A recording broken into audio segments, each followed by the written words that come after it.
Professor Smith, we understand that holding primaries is something one normally associates with America. Why is France going down this particular road?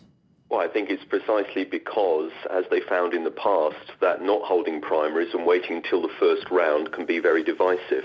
In 1995, of course, there were two right-wing or centre-right candidates going into the election, Edouard Balladur and Jacques Chirac, and though Jacques Chirac won that process, the divisions went very deeply, and Chirac more or less held it against Nicolas Sarkozy to have supported Balladur to the end of his presidency. So what they really need to do, and because you can see there are so many candidates, they really need to sort things out, because the other alternative is unthinkable from the centre-right's point of view.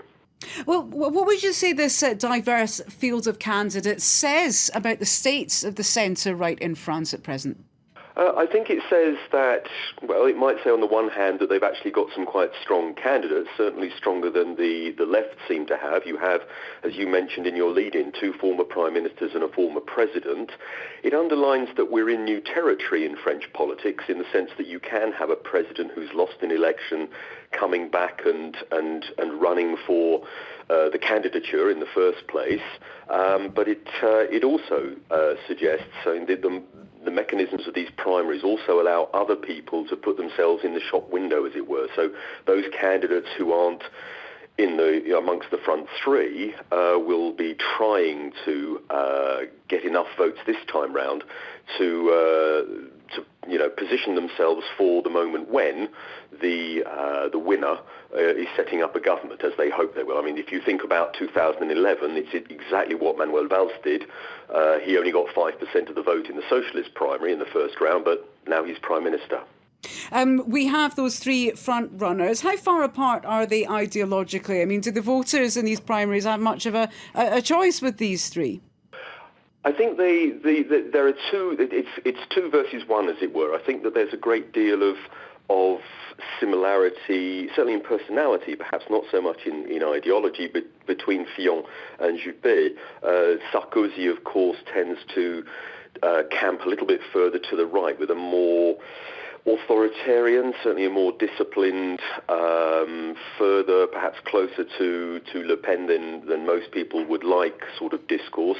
Juppé and Fillon are a little bit closer to the centre, although Fillon himself is quite clear about his plans for austerity in order to reduce the deficit by cutting the number of civil servants, and he's been sort of leading the field in that regard.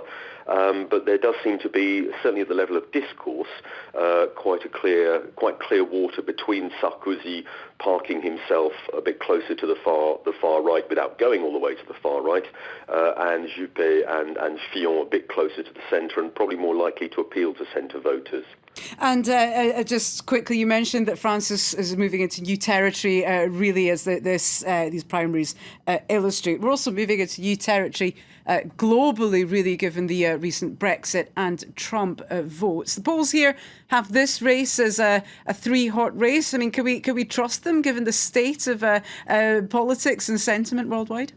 I think it's very difficult, because the problem with primaries is that they're not like general elections or presidential elections.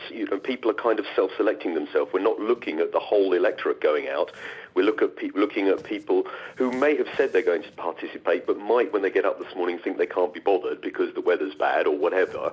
So it's a very volatile group of electors, and I think we might see, in fact, that the third place candidate, people are talking about Fillon as being the dark horse, this sort of late rally. I think we could well see that doesn't quite happen, but it's going to be a very interesting day.